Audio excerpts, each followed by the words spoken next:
Myself Mamata, welcome back to our channel study practice with Mamata. So आज मैं आपके सामने लेके आई हूँ अलंकार। ठीक है, इससे पहले वाली वीडियो में हमने अलंकार की परिभाषा और उसके 2-3 भेद पढ़ लिए। अगर आपने वो हमारी वीडियोस नहीं देखी है तो आप हमारे चैनल पर जाकर वो वीडियोस को देख सकते हैं। ठीक है, आज हम करेंगे अलंकार का चौथा भेद जिसका नाम है विप्सा अलंकार। ठीक है, आज हम पढ़ेंगे कि विप्सा अलंकार होता क्या है और उसके उदाहरण। ठीक है, पहले हम करेंगे विप्सा अलंकार की परिभाषा बाकी अलंकारों की तरह। ठीक है, तो हम पढ़ेंगे जहाँ आदर, दृढ़,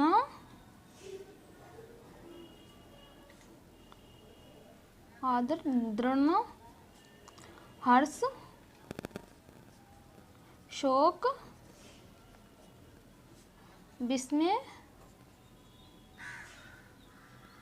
विस्मय आदि भावों को प्रभावशाली रूप में व्यक्त करने के लिए किसी शब्द की आवृत्ति होती है, वहाँ विप्सा अलंकार कहलाता है। ठीक है, देखिए इसकी एक बार और हम परिभाषा पढ़ लेते हैं। ठीक है, समझकर। जहाँ आदर का मतलब होता है सम्मान, दृढ़ना का मतलब क्या होता है ईर्ष्या यानी किसी से नफरत करना। हर्ष का मतलब क्या होता है खुश होना। ठीक है, शोक का मतलब क्या होता है दुखी होना। विस्मय का मतलब क्या होता है आश्चर्य होना। ठीक है, किसी चीज़ को लेकर हम एकदम सडन हो जाते हैं, आश्चर्य हो जाते हैं, वो चीज़ क्या है विस्मय।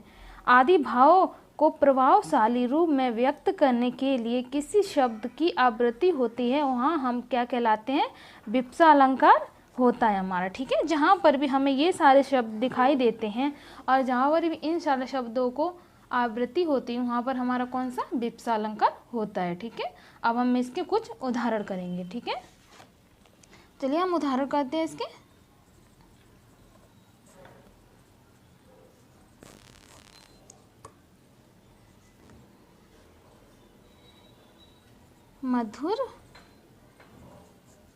मधुर मेरे दीपक जले। ठीक है, अब यहाँ पर क्या है मधुर मेरे दीपक जले यानी एक हर्ष है। ठीक है, क्या उत्पन्न हो रहा है हर्ष यानी एक जो खुशी उत्पन्न हो रही है। ठीक है,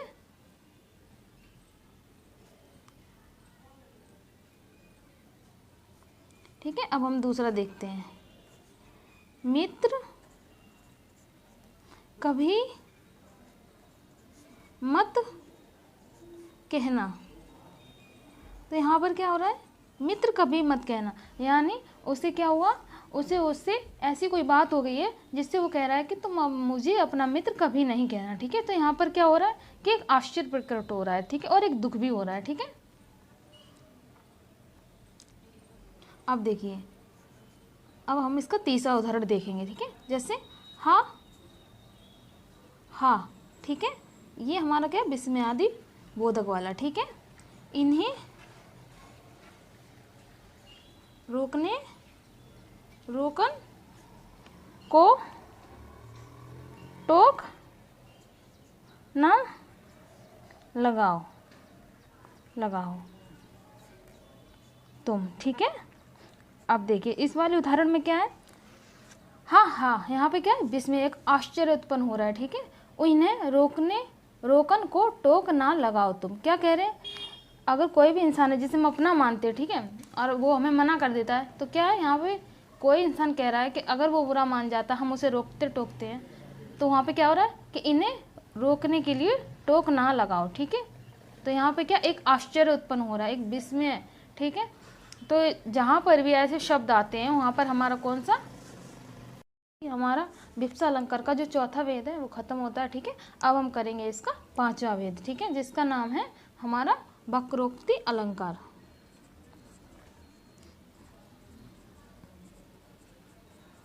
वक्रोक्ति अलंकार, ठीक है।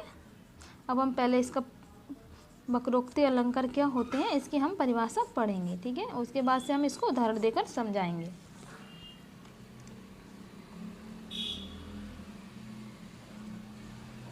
वक्रोक्ति का अर्थ है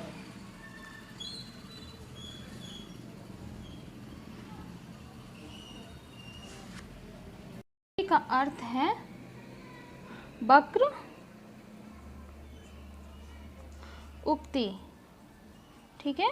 क्या है वक्रोक्ति का अर्थ, वक्र उक्ति, अर्थात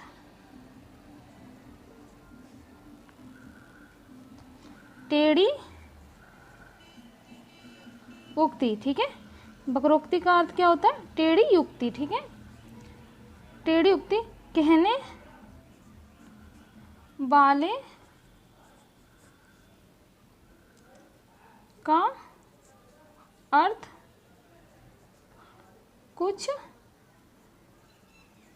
होता है किंतु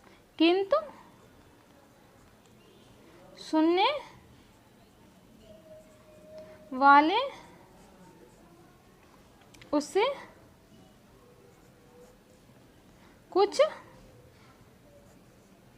दूसरा ही अभिप्राय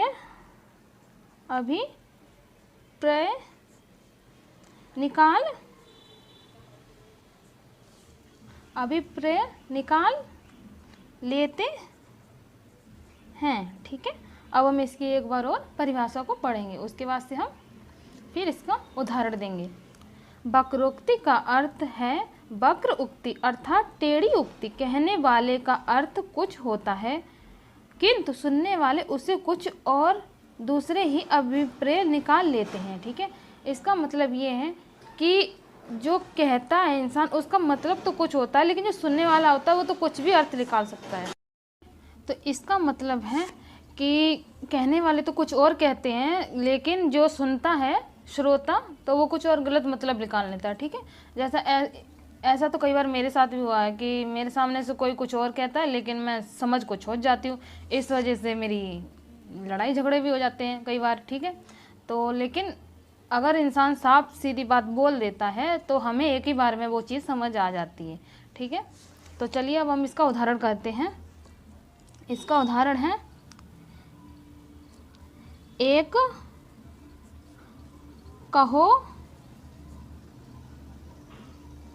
कहो बर देत भव भाव चाहिए, ठीक है। चित्त मतलब ध्यान, सुनी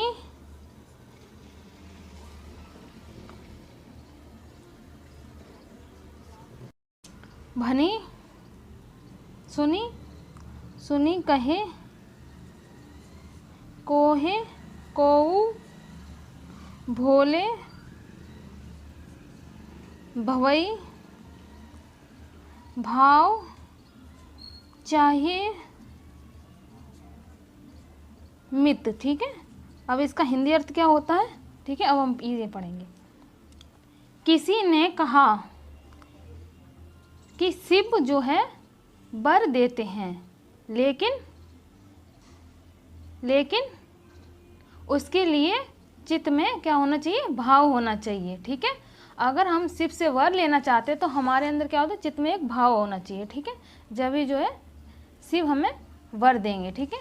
तो इसी के ही साथ हमारा ये शब्दालंकार का जो पांचवा वेद खत्म होता है। अब हम करेंगे इसके आगे का भेद जिसका नाम है, ठीक है, जो हमारा छठा भेद है और जिसका नाम है हमारा, एक मिनट, करेंगे शब्द अलंकार का लास्ट पेज, जिसका नाम है हमारा श्लेष अलंकार। ठीक है, श्लेष अलंकार। अब हम पढ़ेंगे इसके श्लेष अलंकार होते क्या हैं। ठीक है, श्लेष का अर्थ है चिपकना।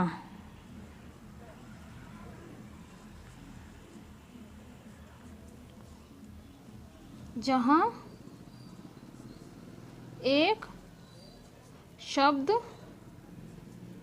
एक ही बार प्रयुक्त होने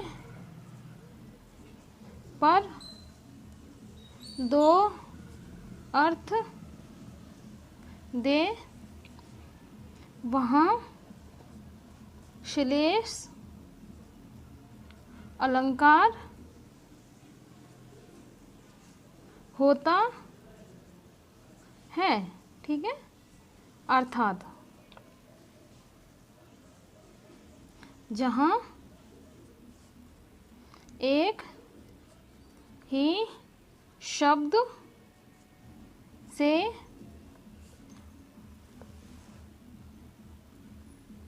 दो अर्थ चिपके हों, वहाँ पर श्लेष अलंकार होता है। ठीक है, अब हम इसके कुछ उदाहरण देखेंगे।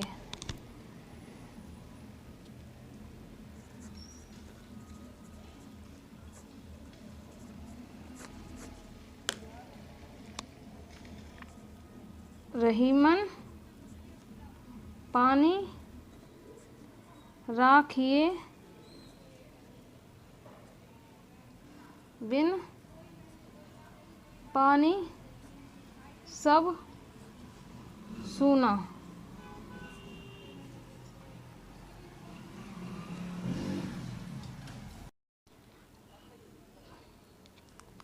पानी, ठीक है, पानी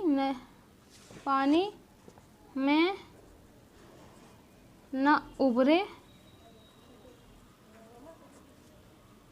मोती मानुष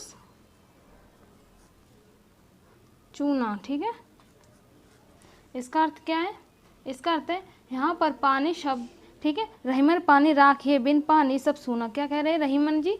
कि जो रहीमन पानी राखिए, यानी कि जो पानी है वो हमारे जीवन में बहुत ही महत्वपूर्ण है। ठीक है, उसके बिना हमारा कुछ हो नहीं सकता। ठीक है, पानी में ना उभरे मोती मानुष चूना। ठीक है, जो पानी में ही हमें मोती मिलता है सीप में। ठीक है, और पानी से ही मनुष्य का जीवन है। ठीक है, श्लेष का अर्थ होता है चिपकना। जहाँ एक शब्द एक ही बार प्रयुक्त होने पर दो अर्थ दे, वहाँ श्लेष अलंकार होता है। अर्थात जहाँ एक ही शब्द से दो अर्थ चिपके हों, वहाँ पर श्लेष अलंकार होता है।